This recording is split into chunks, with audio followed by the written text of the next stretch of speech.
और जैसे हमने कल ये सीखा कि हमको उसकी शरण में आना है, उसके वचन पर भरोसा करना है। हम वचन को तो पढ़ते हैं, परंतु हम भरोसा कितना कर पाते हैं? हर कोई चाहता है उसके वचन पर चलना, लेकिन कहाँ हम कमजोर हो जाते हैं और क्यों? आज हम कुछ बातों को देखेंगे कि हमको अधीनता में रहना क्यों जरूरी है।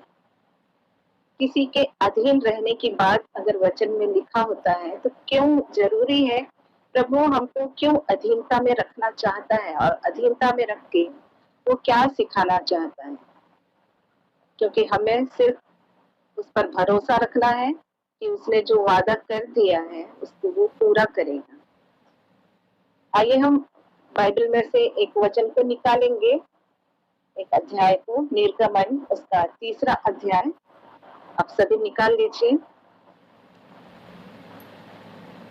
निर्गमन 3रा अध्याय 1 से 6 तक कोई भी भाई या बहन इसको पढ़ने में अगुवाई करें। निर्गमन 3 1 से 6। मूसा अपने ससुर यित्रो नामक मिघान के याजक की भेड़ बकरियों को चराता था और वहां उन्हें जंगल की पश्चिमी ओर होरेब नामक परमेश्वर के पर्वत के पास ले गया और वहां परमेश्वर के दूत ने एक कटीली झाड़ी के बीच आग की लौ में उसको दर्शन दिया और उसने दृष्टि उठाकर देखा कि झाड़ी जल रही है पर भस्म नहीं होती।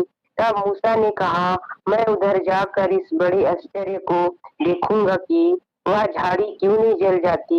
जब यहोवा ने देखा कि मूसा देखने को मुड़ा चला आता है, तब परमेश्वर ने झाड़ी के बीच से उसको पुकारा, हे मूसा, हे मूसा। मूसा ने कहा, क्या आज्ञा?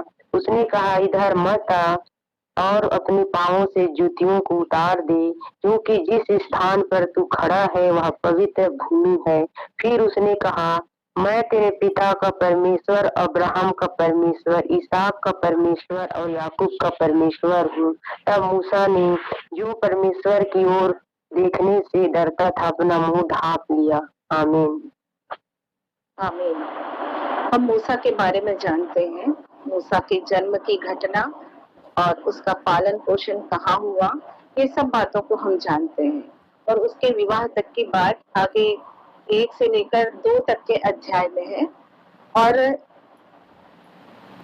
वो वहां से भागकर जब राजा से अपने जान को बचाने के लिए, जिसके यहाँ उसका पालन पोषण हुआ था, वहां से भागकर वो जाता है और उसको रास्ते में ही 2 लड़कियां मिलती हैं और उनकी वो गाय बकरियों को वो पानी पिलाता है और इस तरह से वो सिपोरा नाम की एक कन्या से उसका विवाह होता है।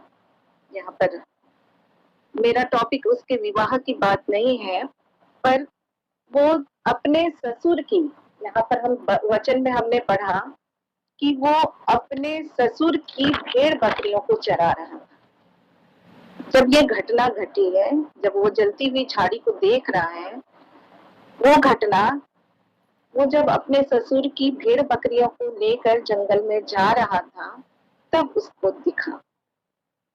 वहां का मौसम ऐसा था, हमारे इधर भी गर्मियों में जंगल में अपने आप ही आग लग जाती है, तो ये कोई नई बात नहीं थी झाड़ी का जलना। और कटीली झाड़ी इसलिए जल रही थी कि उसमें पत्ते कम होते हैं। अगर पत्ते वाला पेड़ कोई जल रहा होता, कोई झाड़ी जल रही होती, तो ये सोचता कि पत्ते हैं इसलिए उसमें आग नहीं लग रही है, परंतु उसको कटीली झाड़ी जो जलती हुई दिखाई दे रही थी। मेरे प्रियो, यहाँ पर मूसा के पास अपनी कोई भी संपत्ति नहीं थी। वो 40 वर्षों तक अपने ससुर के पास था और ससुर की सेवा करता था, ससुर की गाय बकरियों को चराया करता था, बकरियों को चराया करता था और जंगल ले जाता था। आप सोच सकते हैं कि इतने सालों तक वो अपने ससुर के अधीन में रहा और इसका अपना कहने के लिए कोई भी संपत्ति नहीं, इसकी अपनी भेड़ बकरियां नहीं, पर वो आज तक वो अपने अपने ससुर की भेड़ बकरियों को ही चरा रहा था। मतलब साफ है कि इतने सालों तक वो सिर्फ अपने ससुर की बात को मान रहा था, वो अपने ससुर के काम को ही आगे बढ़ा रहा था।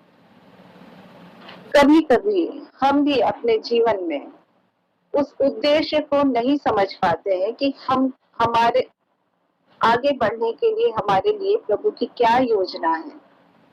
हम वो काम करते रहते हैं जो हमारे सामने रहता है या जो हमारी मजबूरी होती है, तो हम उसी काम को ये समझ के करते हैं कि यही हमारा काम। यहाँ पर मूसा भी अपने ससुर की भेड़ बकरियों को चराता था और वो उसी के काम को आगे बढ़ा रहा था। उसका कोई उद्देश्य नहीं था। अब कहाँ जाऊंगा, 40 साल तक वो रह गया उनके यहाँ, अब अलग से कहाँ जाकर बसूंगा या अपनी पत्नी और बच्चों को लेकर मैं कहाँ जाऊंगा, इसने कभी सोचा नहीं। और आज भी जब जलती हुई झाड़ी उसके सामने दिख रही है, तो ये अपने ही ससुर के काम को कर रहा है। हम भी अपनी ड्यूटी करते हैं, अपनी नौकरी करते हैं और उसमें हम किसी एक अधिकारी या बॉस के अंडर में रहकर, अधीन रहकर उस काम को करते हैं। और हम ये कह सकते हैं कि हमको उनके अधीन में रहकर काम करना हमारी मजबूरी है, परंतु नहीं मेरे प्रियो। जब हम पूरे दक्ष हो जाएंगे, एक ट्रेनिंग होती है, और अगर हम उस ट्रेनिंग को हम ये कहें कि हमको उनके अधीन में रहकर नहीं करना है, तो हम उस काम को नहीं सीख पाएंगे। और अधीन में रहकर हम उस ट्रेनिंग को, उस काम को सीख पाते हैं जिसमें हमको आगे बढ़ना है। हाँ, आप ये कह सकते हैं कि हम तो किसी के यहाँ नौकरी नहीं करते, हम खुद बिजनेस कर लेंगे, हम अपना कुछ धंधा चला लेंगे या खेती बाड़ी कर लेंगे। ठीक है, मान लिया, पर उसमें भी आपको किसी न किसी की अगुवाई या किसी की अधीनता लेनी ही पड़ेगी। जो खेती आज तक नहीं किया, वो आज चलकर खेती करना चाहेगा तो बिल्कुल भी खेती नहीं कर पाएगा। उसे किसी न किसी से सलाह लेना पड़ेगा और उसकी बात को मानना पड़ेगा। आप कोई दुकान खोलते हैं तो एकदम से ही आपका बिजनेस फलेगा फूलेगा नहीं। आपको जब तक उस बिजनेस का तौर तरीका नहीं मालूम होगा, आप नहीं सीख पाएंगे, उसको आप आगे नहीं बढ़ा पाएंगे, आप असफल हो जाएंगे। मेरे प्रियो, प्रभु चाहता है कि हम अधीन रहकर उन चीजों को सीखें जो वो हमें सिखाना चाहता है, ताकि जब हमारे ऊपर वो उस जिम्मेदारी को दे तब हम असफल ना हों। क्योंकि अगर हम कोई भी नया काम शुरू करेंगे तो उसमें हमको नुकसान होगा, असफल हो जाएंगे। मैं एक उदाहरण देना चाहूंगी। मेरा बेटा पायलट है।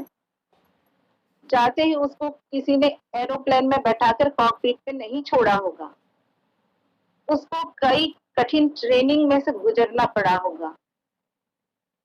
जो आज अधिकारी बना है, उसे भी किसी के अधीन रहकर उस काम को सीखना पड़ा होगा। जब वो अपने एक्सपीरियंस को बताता था, तो वो कहता था जब हम ऊपर जाते हैं तो नीचे आते हुए हमारे मुंह और नाक से खून निकलता है। तो मुझे लगता था कि वो हो सकता है गुरुत्वाकर्षण बल के कारण उसको ऐसा होता होगा। क्योंकि मैं माँ हूँ, वो मुझे साफ बात नहीं बताना चाहता था। पर बाद में जब वो ट्रेंड हो गया, तब उसने बताया कि जब हम ऊपर जाते हैं एरोप्लेन उड़ाते हुए और जरा सी भी गलती करते हैं, तो हमारे जो सिखाने वाले होते हैं, ट्रेनिंग देने वाले होते हैं, वो अपनी कोहनी से हमारे नाक और मुंह में मारते हैं। क्योंकि वहां पर इतना टाइम नहीं होता है कि वो मुंह से हमें बोले कि सिखाए कि ऐसा नहीं। और वो नींद में भी उस बात को याद किया करता था कि किस चीज के बाद किस बटन को दबाना है। तो मेरे प्रियो, किसी के अधीन रहना वाकई में कठिन बात है, पर जब तक हम अधीन रहकर नहीं सीखेंगे, हम एक्सपर्ट नहीं होंगे, हम उस काम को नहीं कर पाएंगे जो प्रभु जिसके लिए हमको इस संसार में भेजा है। अधीनता से मुझे एक बात और स्मरण आती है। इसके लिए मैं चाहूंगी कि मेरी जो बहनें यहाँ पर जुड़ी हुई हैं वो खासकर ध्यान दें और कोई भी बहन निकाल कर बाइबल में से ये पढ़ ले, इफिसी 5 का 22 से 24। मैं चाहूंगी कि कोई बहन ही पढ़े इस बात को। इफिसी 5 का 22 से 24। ए पत्नियों, अपने अपने पति के ऐसे अधीन रहो जैसे प्रभु के, क्योंकि पति पत्नी का सिर है, जैसे कि मसीह कलीसिया का सिर है और स्वयं ही देह का उदारता है। पर जैसे कलीसिया मसीह के अधीन है, वैसा ही पत्नियां भी हर बात में अपने अपने पति के अधीन रहे। हे पतियों, अपनी अपनी पत्नी से बस बहन, आमीन। पतियों तक अभी नहीं पहुंचेंगे, हम केवल पत्नियों से बात करेंगे। और मुझे लगता है कि अब तक सबकी नींद शायद उड़ चुकी होगी कि ये मैंने कहाँ टॉपिक घुमा दिया।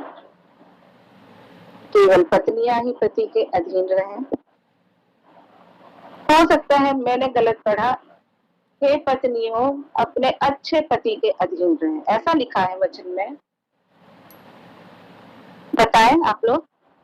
नहीं, क्या लिखा? अपने अपने पति के अधीन रहो। केवल पति के अधीन रहें।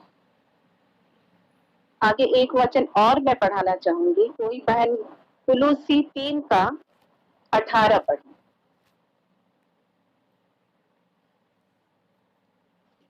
कुलूसी 3। हे केवल पतियों, जैसा प्रभु में उचित है वैसा ही अपने अपने पति के अधीन रहो। आमीन। केवल पति के अधीन रहना। बहुत कठिन बात मैंने छेड़ दी। मैं भी एक पत्नी हूँ और ये मेरे लिए भी बहुत कठिन बात है।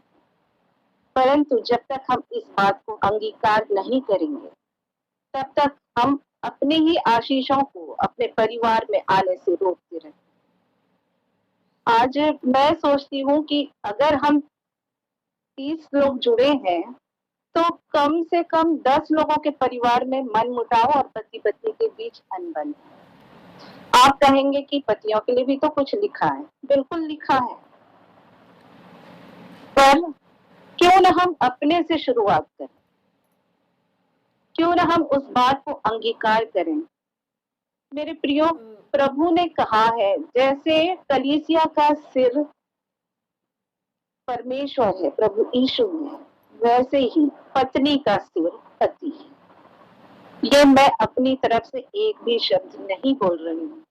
कठिन मेरे लिए भी है इस बात को स्वीकार करना। आप ये भी कह सकते हैं कि मेरा पति इस लायक नहीं है। बिल्कुल नहीं होगा। आपका पति आपसे कम पढ़ा लिखा हो सकता है, बिल्कुल हो सकता है। आप अच्छी नौकरी करती हैं, बिल्कुल करती होंगी। आप अपने पति से भी ज्यादा सैलरी पाती होंगी। आप अपने बच्चों की परवरिश करती होंगी। आप अपने डिसीजन लेती होंगी और अपना घर चलाती होंगी, बिल्कुल चलाती होंगी। मैं बिल्कुल इस बात के लिए आपसे बिल्कुल पूरी तरह से सहमत हूँ। परंतु वचन क्या कहता है? सिर्फ एक बात, एक लाइन,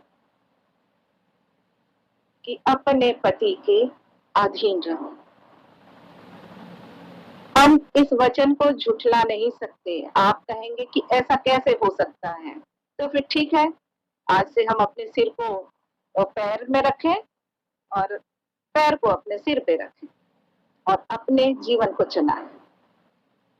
एक शरीर माना गया है हमारे रिश्ते को, हमारे संबंध को प्रभु के साथ में और पति के साथ में और कलीसिया के साथ में। अगर हम इस क्रम को बदलना चाहते हैं तो बेशक आप बदल सकते हैं। और फिर आपकी गृहस्थी, आपका घर, आपका परिवार कहाँ जाएगा, ये आप खुद बेहतर जान सकते हैं। जब सिर नीचे होगा तो नजर भी सिर्फ जमीन को देखेगी और आप, क्योंकि पैर ऊपर है तो आप आगे बढ़ नहीं सकेंगे। मेरे प्रियो, इसका ये मतलब नहीं है कि पति कल से अपनी पत्नियों पर हुकूमत चलाने लगे और पैरों की जूती समझे। नहीं, अधीनता का मतलब ये नहीं होता है। अधीनता का में भी प्रेम होता है और वचन में लिखा है इफिसी 5 के 28 और 29 को कोई भाई पढ़ेंगे इसको। इफिसी 5, 28 और 29।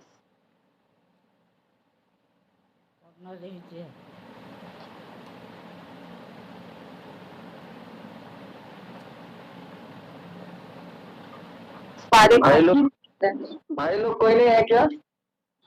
इसी प्रकार उचित है कि अपनी अपनी पत्नियों से अपनी देह के समान प्रेम रखें।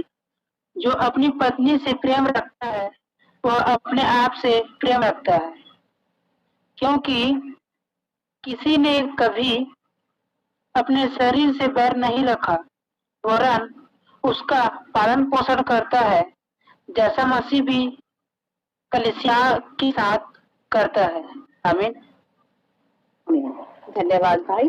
प्रभु आपको बहुत आशीष दे और इस बात को सभी को समझ पाए। जो वचन लिखा है उसको हम बिल्कुल उसी तरह ग्रहण करें जैसा लिखा है।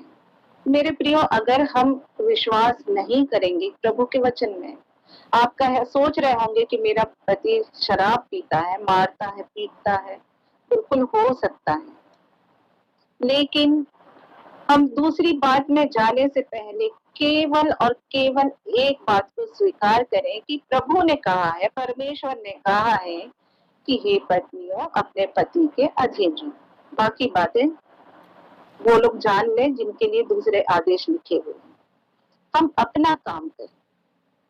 हम क्या करते हैं? हम दूसरे को सुधारना चाहते हैं या अपनी मर्जी को दूसरे के ऊपर थोपना चाहते हैं। हम चाहते हैं कि नहीं नहीं, वचन में ये भी लिखा है पति के लिए, पति को ऐसा करना है, वैसा करना है, बिल्कुल सही है, लेकिन आपके लिए जो लिखा है, जो मेरे लिए लिखा है, क्या मैं उसको करने के लिए तैयार हूँ? मेरे प्रियो, स्मरण करिए अब्राहम और इसहाक की घटना को। अब्राहम से कहा गया कि अपने इकलौते बेटे जो बुढ़ापे में हुआ था उसको लेकर कहाँ चला जा? पहाड़ में चला जा और उसको बलि कर दे। अब्राहम भी मनुष्य था, उसको कितना दुख हुआ होगा। उसको इस आज्ञा को पालन करने में, उस जगह पर हम अपने आप को रखें तो हम कितने बहाने ढूंढते हैं। क्या अब्राहम ने ये नहीं सोचा होगा कि प्रभु तू तो कह रहा था कि तेरे संतानों को मैं बालू के किनकों के बराबर और तारागण के बराबर कर दूंगा फिर? पर उसने ये सोचा कि तू जान, तू मुझे जो आदेश दे रहा है मैं उसका पालन कर रहा हूँ, आगे तेरी मर्जी। उसने ये सोच के इतना बड़ा वो डिसीजन लिया और अपने बेटे को लेकर उस जगह तक गया, यहाँ तक कि वो उस वेदी पर भी लिटा दिया। हम हमारी प्रार्थना का जवाब नहीं मिलता है और हम बिल्कुल छोड़कर वापस 10 कदम पीछे हो जाते हैं।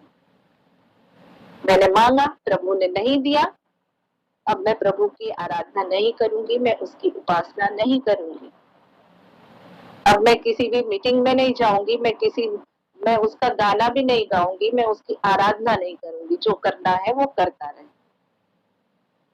मेरे प्रियो, वो तब तक इंतजार किया, उसका मन कैसा लगा होगा, वो वेदी तक में लिटा दिया और जब उसने वो छुरा को हाथ ऊपर उठाया और तभी परमेश्वर ने उसको रोक दिया। आज इस बात को अंगीकार करने में कि हे पत्नियों अपने अपने पति के अधीन रहो, मुझे लगता है कि सबके दिमागों में पता नहीं क्या क्या बात चल रही होगी। मनुष्य हैं हम, चलना भी चाहिए। पर हम क्यों नहीं ये सोचते कि ठीक है प्रभु तूने कहा कि अधीन रहना है मुझे, बिल्कुल मैं अब अधीन रहूंगी। और आगे फिर आप सचमुच में मेरे प्रियो एक बेहद खूबसूरत परिवर्तन को आप देखेंगे। वो पति जो आपको दारू पी के मारता हो या लड़ाई करता हो या आपकी कोई इज्जत नहीं करता है, उसको सुधारने का काम तो परमेश्वर का है। उसने हमसे सिर्फ एक आज्ञा दी कि हे पत्नियों बस अपने पति के अधीन रहो। आगे पीछे हमें सोचने की बिल्कुल भी जरूरत नहीं है कि वो ऐसा है वो कैसा है। अगर वो ऐसा है कैसा है होता तो वचन में लिखा होता कि हे पत्नियों जो दारू पीता है उसको छोड़ के बाकी के अधीन रहो। जो काम तुमसे कम करता है हे पत्नियों तुम उसके अधीन मत रहना, ये भी लिखा होता वचन में। परंतु यहाँ पर सिर्फ ये बात लिखी हुई है, हे पत्नियों अपने अपने पति के ऐसे अधीन रहो जैसे प्रभु के। मेरे प्रियो इस बात को ग्रहण करने में मुझे भी कठिनाई हुई। जब मैंने इस बात को स्वीकारा और जब तक हम अपने मुंह से अंगीकार नहीं करेंगे, मैं इस वचन को प्रचार नहीं करना चाहती थी आज, पर मैं अपने ही आशीषों को रोक रही थी, मैं अपने ही ब्लेसिंग्स को रोक रही थी इस बात को ना प्रचार करके, क्योंकि मुझे लगता था कि अगर मैं कहूंगी तो मुझे भी इसका पालन करना पड़ेगा। और जब मैं आज मन से तैयार हूं कि हाँ मुझे इस बात को स्वीकार करना है, तो आज मैं ये आप लोगों के सामने इस भेद को, इस गुण भरी बात को मैं आपके सामने रख रही हूँ कि ऐसा ना हो मेरी प्रिय बहनों कि केवल एक आज्ञा के न मानने से हमारा परिवार टूट जाए। बाकी पति को सुधारना तो परमेश्वर के हाथ में। वो जब अब्राहम को उस जगह पे उसकी सहायता कर सकता है, जब वो अपने बेटे के ऊपर उस छुरा को उठा रहा था, तो हमारा परमेश्वर मेरे प्रियो वो कल भी और जैसा था वैसा आज भी है और आगे भी रहेगा। इसलिए इस बात की चिंता बिल्कुल ना करें कि ये क्या प्रचार कर दिया सिस्टर ने। नहीं, मुझे ये आत्मा ने प्रेरणा दी और मुझे ये कहना जरूरी था, मुझे आपको ये बात बताना जरूरी था, क्योंकि आज की सबसे बड़ी समस्या है परिवारों का टूटना। और जब हम अधीन में रहते हैं तो सचमुच में मेरे प्रियो जब हम अपने आप को उसको समर्पित कर देते हैं तो एक अद्भुत परिवर्तन को दिखाता है।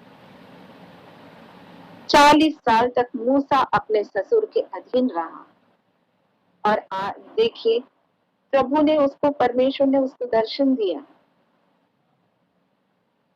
कि मूसा उस जलती हुई झाड़ी को देखकर, मेरे प्रियो ऐसा नहीं है कि वो जलती हुई झाड़ी उसने पहली बार देखी हो मूसा ने अपने जीवन में, नहीं, कई बार देखा होगा। 40 साल में क्या, जब हम छोटे थे तो हमने भी जंगल में आग लगते देखा है, तो मूसा ने तो जरूर देखा होगा, वो तो जंगल जाता था इतने सालों से अपने ससुर के भेड़ बकरियों को लेकर। पर आज ऐसा क्यों? आज इस जलती हुई झाड़ी में ऐसा क्या खास है कि मूसा का ध्यान उस ओर जा रहा है? वो दूर था, वो देख रहा था कि झाड़ी जल रही है, पर जलते जलते देखता है कि ये तो भस्म ही नहीं हो रही। मेरे प्रियो आपके जीवन में कभी भी कोई ऐसी समस्या परमेश्वर नहीं आने देंगे कि आप जलकर भस्म हो जाए।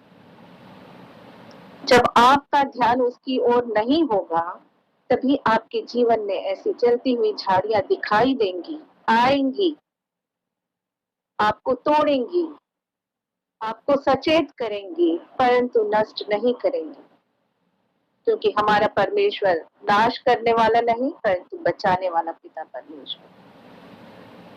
और जब उसने झाड़ी को देखा मूसा ने, तो क्या किया? हम मूसा निर्गमन की किताब में हम देखें, जब वो उस जलती हुई झाड़ी को देखा तो नजदीक चला गया और परमेश्वर को उसे रोकना पड़ा, रुक जा मूसा, इतना भी पास मत आ। वो हमारे ध्यान को अपनी ओर आकर्षित करना चाहता है कि मैं तुम्हारा युगानुयुग एक सा रहने वाला पिता परमेश्वर। और जब परमेश्वर ने उसको आवाज दी, पुकारा, मूसा मूसा, 2 बार पुकारा मेरे प्रिय, और मूसा ने कहा कि क्या आज्ञा। क्या हम तैयार हैं उस जलती हुई झाड़ी में से परमेश्वर की आवाज सुनने के लिए? क्या हमारे जीवन में जो तकलीफ आती है, वो जलती हुई झाड़ी कोई भी हो सकती है। टूटा हुआ रिश्ता भी हो सकता है, कर्ज भी हो सकता है, बीमारी भी हो सकती है, नौकरी में ऐसे अधिकारी के साथ या ऐसे कर्मचारियों के साथ जो बिल्कुल आपकी इज्जत नहीं करते हैं, ऐसा भी हो सकता है। कई परेशानियां हो सकती हैं, परंतु ये स्मरण रखो मेरे प्रियो, अगर आप परमेश्वर की आज्ञा को मानेंगे तो वो भी अपने वादे को पूरा करेगा, वो कभी भी नहीं छोड़ेगा। ये परमेश्वर का एक तरीका है, ये महसूस कराने के लिए कि हम उससे दूर हैं, वो हमारे सामने जलती हुई झाड़ियों को दिखा सकता है। एक जलती हुई झाड़ी किसी घटना उस सामरी स्त्री के जीवन में भी थी। आप अगर जानते हैं उस सामरी स्त्री के बारे में, तो वो 5 पति कर चुकी थी। उस रास्ते में से यीशु मसीह को वहां जाना नहीं था, परंतु उस स्त्री को बचाने के लिए यीशु मसीह उस रास्ते पर गए। और मेरे प्रियो, वो समाज से अलग की हुई स्त्री थी। वो सभी के साथ में पानी भरने नहीं जा सकती थी जब सभी स्त्रियां जाती थी, क्योंकि वो लोग ताने कसते थे कि 5 पति करी। क्यों जरूरत हुई मेरे प्रियो इस सामरी स्त्री को 5 पति करने? शायद इसे भी वो प्रेम, सच्चा प्रेम नहीं मिला होगा, इसे भी लोगों ने ठुकराया होगा, तभी उस सच्चे प्रेम की उम्मीद में इसने 5 पति कर लिए और समाज से, दुनिया की नजरों में वो नीचे गिर गई थी मेरे प्रियो। परंतु उसको उठाने के लिए यीशु मसीह ने अपना रास्ता बदल दिया और वो उस रास्ते पर गया जहां उसको जाना नहीं था। उसके चेले तो दूसरी तरफ चले गए थे, पर यीशु मसीह जानबूझकर, क्योंकि उसे उसको बचाना आवश्यक था।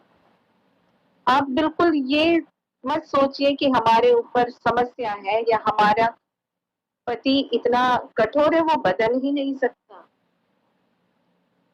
या हमारा परिवार टूटने पर है, इसे अब कोई नहीं बचा सकता। बिल्कुल भी नहीं मेरे प्रियो। जब उस समय में परमेश्वर मूसा की सहायता कर सकता है, तो वो आज भी हमारे साथ खड़ा है और हमारी सहायता करता है। मूसा को परमेश्वर ने 2 बार पुकारा और मूसा ने कहा कि हाँ परमेश्वर, मैं यहाँ पर हूँ। क्या हम इन समस्याओं में उसकी आवाज सुन पा रहे हैं? कहीं ऐसा तो नहीं कि हमें प्रभु पुकार रहा है और हम अपनी ही दुनिया में खोए हुए हैं? और मूसा से कहा कि इधर पास मत आ और अपने पैरों की जूतियां उतार दे, क्योंकि ये जगह पवित्र है। जब वो पहाड़ पवित्र हो सकता है, जब वो जगह जहां वो बकरियां चराने गया था वो जगह पवित्र हो सकती है, तो आपका घर क्यों नहीं पवित्र हो सकता? आपका घर भी पवित्र हो जाएगा, लेकिन तब जब परमेश्वर वहां होंगे। यहाँ पर परमेश्वर की उपस्थिति है और ये जगह पवित्र हो गई। मेरे प्रियो, परमेश्वर को अपने नजदीक आने दो। हम अपनी मर्जी उसके ऊपर ना थोपें। हम अपने आइडियाज उसके ऊपर थोपते हैं कि नहीं नहीं प्रभु, ऐसा नहीं, ऐसा। और अगर थोड़ा भी परिवर्तन हो जाता है तो हम फिर प्रभु को पता नहीं क्या क्या बातें सुना देते हैं कि तू मेरी प्रार्थना नहीं सुनता, तू मेरी प्रार्थना का जवाब नहीं देता। 40 साल मेरे प्रियो, मूसा ने तो सोचा होगा कि अब मेरा कुछ नहीं हो सकता, मैं अपने ससुर के अधीन रह के यही मेरे बाल बच्चे होंगे, यही मेरी पत्नी रहेगी और मैं भी रहूंगा और यहीं पर सब हो जाना है। क्या हम इतना इंतजार कर पाते हैं उसका? क्या हम धीरज धर पाते हैं? अभी हमने 1-2 दिन पहले ही उस 38 वर्ष के रोगी को, जहां पर वो कुंड हिलाया जाता था, वहां पर बैठे हुए पाया। अगर वो धीरज नहीं धरता तो क्या वो चंगाई को पाता? नहीं। उसे उस कुंड में उतरने की भी आवश्यकता नहीं पड़ी। प्रभु यीशु मसीह उसके नजदीक आए, उसे ढूंढते हुए, उसे चंगा करने के लिए खास। मेरे प्रियो, हम भी खास हैं, हम भी परमेश्वर के नजदीकी हैं। आगे कहता है कि मैं तेरे पिता का परमेश्वर। परमेश्वर ने ये नहीं कहा कि मैं तेरे दूर का परमेश्वर हूँ, वो मेरे पिता का परमेश्वर। इससे नजदीकी रिश्ता और कोई हो ही नहीं सकता। कोई ऐसा ईश्वर या कोई ऐसा भगवान या कोई भी ऐसा व्यक्ति नहीं है जो ये इतनी नजदीक का रिश्ता बना सके। परमेश्वर ने मूसा से कहा कि मैं तेरे पिता का परमेश्वर हूँ। वो दूर का परमेश्वर नहीं है मेरे प्रिय, वो सबसे करीब, आपके बिल्कुल सबसे करीब, आपके दिल के करीब। आप अपने दिल की हर तकलीफ को उससे बिल्कुल बिना शर्माए उससे कह सकते हैं। आवश्यकता है केवल हमें उस बात को अंगीकार करने की। हमें उस बात को स्वीकार करना है कि जो परमेश्वर ने कहा है, बस हम उसे स्वीकार करेंगे और परमेश्वर हमारे नजदीक होगा। हमारे आंसुओं को किसी ने भी नहीं कहा कि मैं तेरे आंसुओं का हिसाब दूंगा। संसार तो हमें आंसू देने में कोई कमी नहीं छोड़ती, परंतु हमारा परमेश्वर ये कहता है कि मैं तेरे आंसुओं का हिसाब दूंगा। फिर और किस बात की हम चिंता करें? हम अपनी चिंता को, अपनी बोझ को प्रभु पर डाल दें। आपका आज परिवार जो टूटने के कगार पर है, एक किसी बहन ने प्रेयर रिक्वेस्ट दिया था। मैं चाहती हूँ कि वो बहन अपने मुंह को खोलकर प्रभु को अपना मुक्तिदाता स्वीकार करे, अंगीकार करे। हर एक बहन करे, हर एक भाई करे, और अपने दिल की गहराई में जो भी समस्या है, जो भी प्रॉब्लम है, वो उसको बताएं। परमेश्वर कहता है मैं तेरे पिता का परमेश्वर हूँ। यही बात वो मूसा से कहा था और यही आपसे भी कह रहा हूँ। क्या आप अपने घर में बुलाकर अपने घर को पवित्र करने के लिए तैयार हैं? ये आपकी चॉइस है। क्या आपको अब भी लगता है कि हालात नहीं बदले? मेरे प्रियो, हालात बदल जाते हैं, हालात बदल जाते हैं, यीशु तेरे आने से, यीशु तेरे आने से, तेरे आने से, तेरे आने से, आने से, आने से। मेरे प्रियो, आपके भी घर के हालात बदल जाएंगे और सचमुच में आप एक दिन इसी गूगल मीट में एक अपनी गवाही को देंगे। प्रभु हम सबको अपनी जीवित गवाही बनाना चाहता है। क्या हम तैयार हैं? आज तैयारी का मौका है। प्रभु हम सबको इस तैयारी के लिए दिल से, हृदय से तैयार करें और सभी को आशीषित करें। प्रभु आपको आशीष। आमीन। धन्यवाद बहुत ही सुंदर संदेश के लिए। क्या